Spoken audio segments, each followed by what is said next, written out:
Michael had always looked forward to Halloween. He enjoyed dressing up as a cowboy, hobo, or spaceman in past years. This year, however, he struggled to decide on a costume. Despite my suggestions, he would only reply with a simple no. Halloween fell on a Saturday this year, and the local YMCA was hosting a children's party requiring costumes. A few days before the event, Michael announced he wanted to be a knight from King Arthur's court.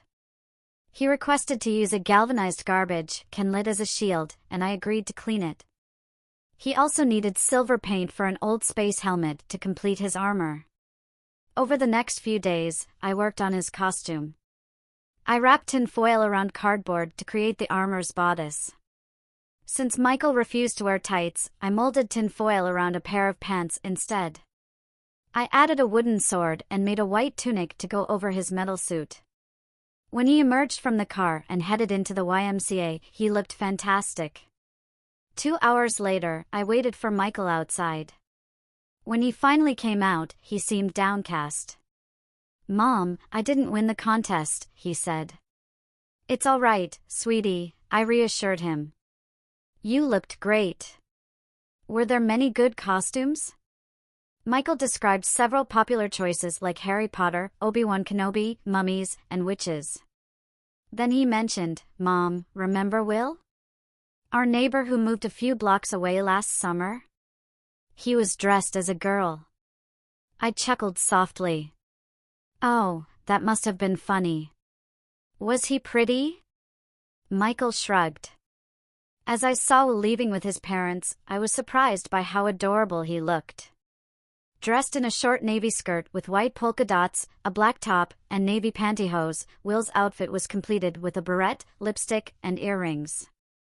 He looked convincingly feminine. As we drove away, Michael said, "I don't like my costume. I want something else." "Michael, it's a bit late to find a new costume. What's wrong with what you have?" "I just don't like it," he replied. I thought for a moment and suggested, "We could turn you into a scarecrow." "No."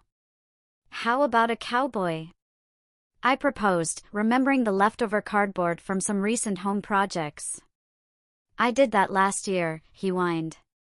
"You could be a walking sign," I suggested, considering the leftover cardboard. "Mom, I want to try something different." "You could dress up as Groucho Marx." No, no, no, no, he kept rejecting every suggestion. Then an idea crossed my mind that might catch him off guard. "Michael, how about I dress you up like a girl?" "Okay." I was surprised by his response, but I couldn't help smiling at the thought. I started imagining the possibilities. "Michael, you could be an old lady or a plump lady." He remained silent. "Or pretty." Michael's voice wavered as he said, "Okay, pretty." I was taken aback and wondered if I had overstepped with my ideas. I picked up my phone and called my sister. Fortunately, she was home. "Natalie, it's Emma. I have a Halloween dilemma. Michael's unhappy with his costume and wants to dress up as a girl." "Oh, that's exactly what I was thinking.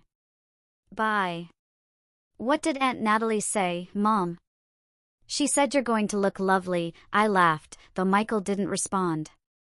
I worried he might be having second thoughts. It only took a few minutes to reach my sister's house. She eagerly greeted us at the door. "Michael, you look like an adorable knight. But if you still want to dress up as a girl, I've got something for you." "Is that what you want?" Michael gave a barely perceptible nod, and Natalie said, "Let's go to Susan's room." Natalie's daughter, Susan, is 18 months older than Michael and always dresses beautifully. "Emma, I've picked out a gorgeous dress of Susan's for him." We entered Susan's room, where a coral linen dress lay on the bed. It was adorned with yellow flowers at the waist, a sheer overskirt with satin trim, satin ribbons at the waistline, and a lovely squared neckline. Next to it was a white half-slip, white pantyhose, and ivory dress shoes with flowered straps. "Natalie, it's too beautiful," I started to say, but she interrupted. But Emma, it's not about us, it's about what Michael thinks. Honey, would you like to wear this? Michael shrugged but said, okay, I guess.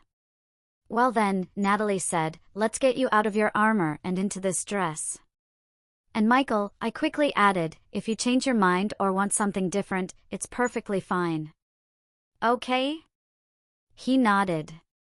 We quickly got him out of his armor and down to his underwear. Natalie retrieved a lovely pair of pink panties from her daughter's drawer, but Michael looked alarmed. Mom, can I wear my own underwear? I laughed and said, of course, honey. We helped Michael into his pantyhose, followed by the slip and dress.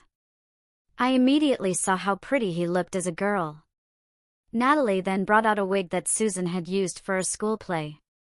Within minutes, we had added lipstick and earrings, and he looked stunning. He turned to look at himself and laughed a little, taking a few awkward steps to adjust to the shoes and the feel of the stockings and dress.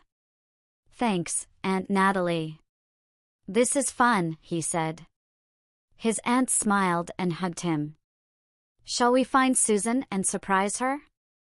She's out trick-or-treating with her friends, but another girl is always welcome. Yes, Michael smiled. I laughed at the unexpected turn of events, delighted by how beautiful he looked. I tried not to dwell on how to explain this to his dad as we headed out for trick-or-treating.